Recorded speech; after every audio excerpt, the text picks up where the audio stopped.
Welcome to Our Girl Relationships. On this channel, we talk about problems people face in their day-to-day lives. Let's start with a video. My father-in-law lives in our house. He moved in a year ago. He lost his job and couldn't fend for himself as he always had a spending problem. I thought it was a temporary thing, but it's been a year since. He doesn't work, doesn't want to work, or do anything else with his life aside from collecting money from his children. He makes jokes about how he put his children through school so it was their turn to supply all that he needed. While I understand that, I think everyone needs their personal space, and it could get overwhelming when he's all up in our faces. He could have been getting whatever he wanted from his own house and not becoming a nuisance to me. He complains about everything, and nothing is ever good enough for him. He also tries to milk my husband and me out of our money. Mind you, he is living rent-free and not paying for any utilities. Food is always catered for, which is not really a problem for me, but I just wished he would be out of my way and not all up in our faces all the time. He would always find something he needed to do to get money from my husband and me. I mainly was the one who indulged him, even though I knew that he really didn't need the money. My husband would ignore him or tell him that he had no money. Sometimes it seemed like he was bipolar because he would say I was the only one who cared about him, and then other times I was the reason his son didn't care about him. As the year went by, I learned not to take anything he said to heart because he would say anything depending on what favored him. One day, I noticed that someone had used my card and had taken a lot of money to purchase a flight ticket and reservations in Miami. I immediately knew that my father-in-law did it. He mentioned that he wanted to go on a vacation for months before, but we told him that we didn't have money for that. The truth was that we really didn't, not just because we thought it was a waste. My husband and I are earning minimum wage, and we can barely take care of the mortgage and all the bills. I saved money so that we would not be in trouble if there was an emergency. My father-in-law thought that he could just take my hard-earned money. Did he think I didn't want to go on a vacation too? I was so pissed. The first thing I did was block my card so my father-in-law wouldn't spend any more of my money. I decided that he either wanted to go to jail or give me my money back. He had done enough to the point where I was fed up with him. He has taken some of my money around the house before. Maybe if I left a $10 note somewhere, I wouldn't find it and my husband didn't take it. Then I would know that it was him. I didn't see it as a big deal, so I didn't say anything, but going as far as using my card is way too much. By the time I got home from work, he wasn't there, and it looked like he had taken some of his things. He left me a note saying thank you for paying for my flight ticket and reservation. I may or may not owe you, and I will be back in 3 weeks. I hope my father-in-law has a house to go and stay in because he wasn't coming back to my house. I didn't want to tell my husband anything until I was sure that his dad had stolen my money. And the note confirmed it. He was working late that day, so I called him.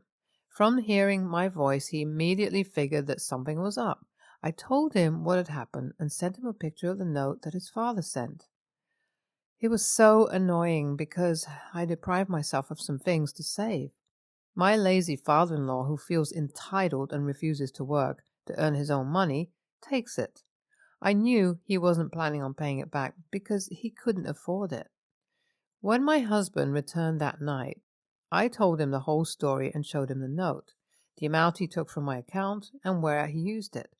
I told him I was going to report it to the police, and they were going to take it from there. And the note he left me was enough to show that he had stolen my money. He either paid back my money in full or went to jail. I was done putting up with his behavior. He thought he could do anything and get away with it. My husband tried to call him several times. I told him not to bother because I called his father the whole day, but he didn't answer. I also left many texts, but didn't receive any response. I was about to report to the police when my husband stopped me because he knew the outcome. He told me that he would pay me back the money, after which we would end our relationship with his father. He apologized on his father's behalf and thanked me for putting up with him as long as I have. My father tried to make me feel better by saying nice things to make me laugh and lighten the mood, but I wouldn't let it slide like that. You know how husbands can make you feel so good you forgot what you wanted. I wasn't going to budge until I was sure I would get my money. My husband promised to give me the money at a definite time, so I slightly lightened up. The next day, his father called us. He behaved like he didn't do anything wrong when we asked him about the money. He said our money is his money. Besides, he just borrowed it without letting us know until after. I will never understand the sense of entitlement that he has. He didn't see that he did anything wrong. No wonder his other children would rather he remained at our place and not come to their house. Even after I threatened to report him to the police, he still acted oblivious to our concerns.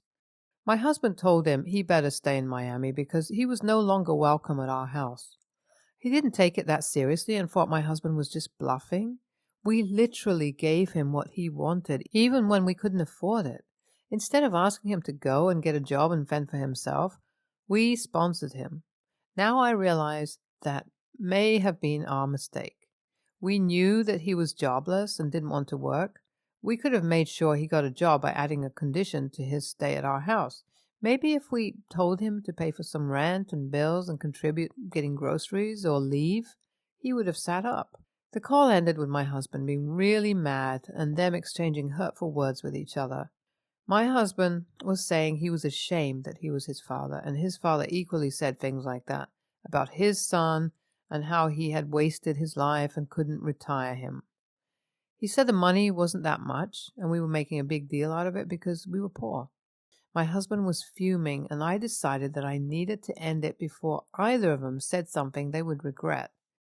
I collected the phone from my husband and cut the call.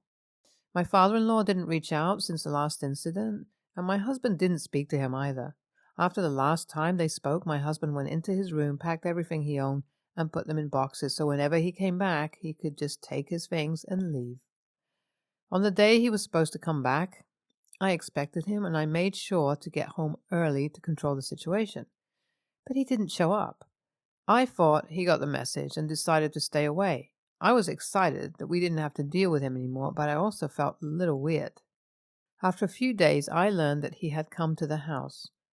I wasn't home, so he met my husband, who was off from work that day. My husband told me that he didn't let his father in the house because he brought out his bags and told him to leave and never come back because we had tolerated him enough.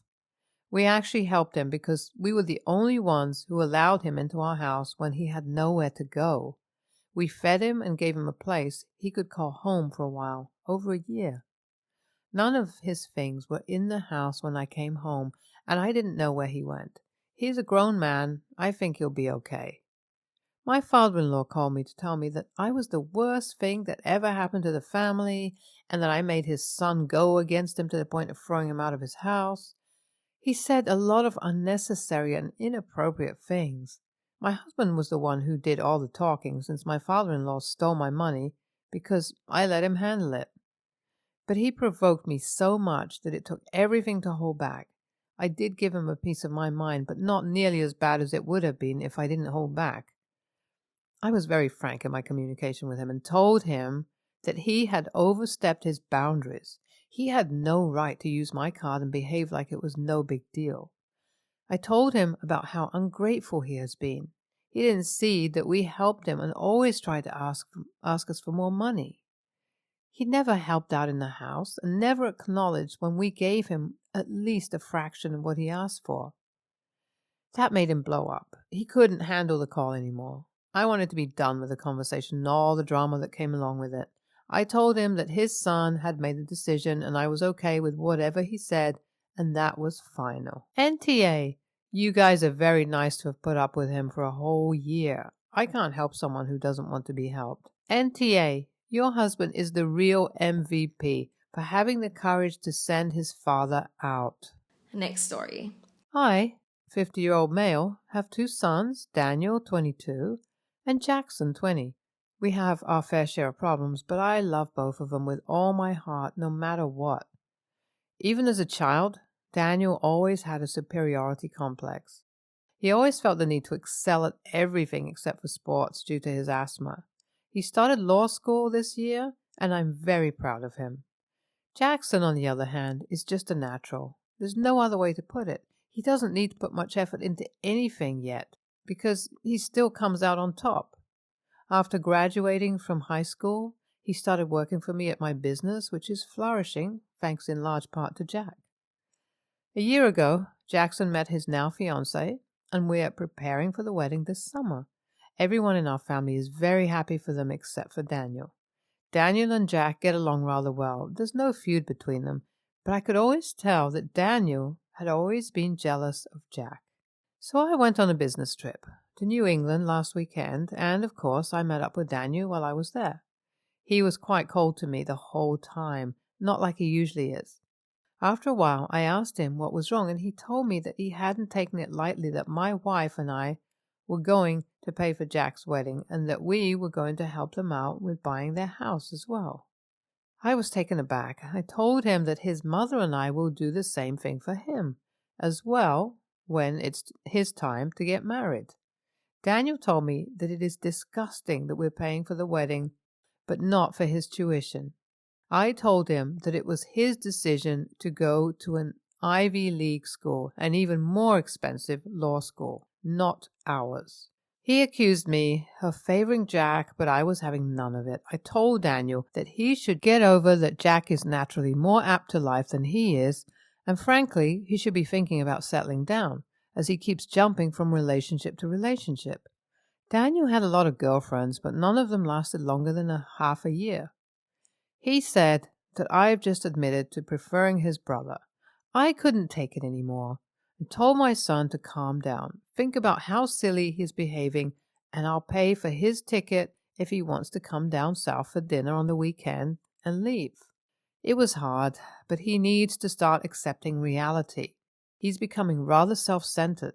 I don't want to lose him, but I feel like he keeps pushing us away from him. It's not healthy. I told my sister about it, Daniel's godmother, and she thinks I'm an a-hole for talking to Daniel like that. Honestly, the only thing that might have made me the a-hole is that I told him that Jack is simply a natural when he might have taken the wrong way. But he needed to hear that. So, AITA? How is Jackson simply better at life? He's working for Daddy? Don't get me wrong. There's nothing wrong working for a parent, especially since Jackson seems very competent. But don't disguise nepotism as being better at life. YTA. Daniel got into an Ivy League college, so he's hardly a failure. Jackson gets handed a career and has his wedding and part of his home paid for, and you don't contribute towards Daniel's tuition? Are you trolling us?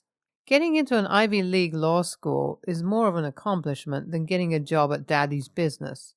It sounds like Jackson is just one of those people who gets by on charm alone, and Daniel is intelligent and works for what he wants rather than expecting it to be handed to him.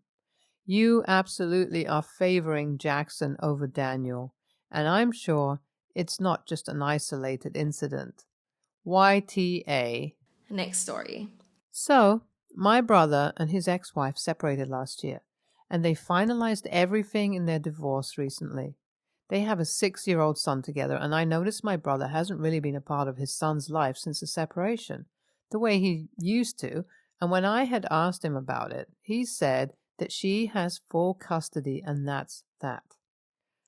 Since our family all have kids around the same age, we always throw big parties for them, where we rent out a space and hire different forms of entertainment. We usually do this every summer and once during the school year. It's always really fun, and throughout the years we've opened it up to our kids' friends as well, so it's always a huge celebration and like a mini carnival. We had to cancel the summer party this year because of a destination wedding, so we're having a huge party tomorrow instead. It came out last week that my ex-sister-in-law has a social media account where she started posting about how her and her ex-husband had to use a sperm donor because he couldn't have kids, and how that since their separation, he disowned his son and doesn't want any relationship with him anymore. My sister's friends sent her the account, and she has a few thousand followers and like 10 videos talking about the process and answering people's questions. When we asked our brother about it, he already knew because someone showed him and was having multiple breakdowns because this was a sensitive subject he didn't want anyone to know about, and that she's doing this as revenge because he's not in his son's life. I was disgusted by the behavior. If my brother doesn't want to be in his son's life, he doesn't have to be. To expose a secret he hadn't even told our parents to the world was appalling. To my complete surprise, my sister-in-law had the nerve to message me a few days ago asking for the address to the party. I called her and told her that we know about her little account and that she and her son have no place at our party and that she's disgusting for even asking. She told me multiple kids in her son's grade are going, and I told her that's not my business and to lose all of our numbers. She then had the nerve to post a video about our call, and multiple people in her comments have been calling me all sorts of horrible names and a-hole. I didn't care, since my entire family agrees that she or him don't go, but a student in my daughter's class, Mom, who must be friends with my ex-sister-in-law that's always attended the party, messaged me saying that her daughter won't be attending because of my childish, disgusting attitude, and she will be telling others the same. I've been sick about that ever since. AITA? She did expose my brother's deepest secret, and also, this isn't a party you can just drop off. Parents are required to stay since there's multiple events going on, and we don't want to be liable, and we don't want her there. Am I interpreting this correctly? Your brother and his then partner had a child together using donor sperm. Your brother now doesn't want anything to do with his child? If I am, then your brother is a massive a-hole for thinking he can just opt out of parenting, and YTA for thinking his choice is okay. I don't particularly like what your sister-in-law is doing, but IMHO, it pales in comparison to your brother's decision to walk away from his responsibilities to his child. Hang on, this is his son, not his son. He doesn't get to just choose not to be involved now. And if he does, that makes him the AH. He's been dad to his son for 6 years, and by the sounds of things, has just abandoned him. How you could defend that is beyond me. YTA.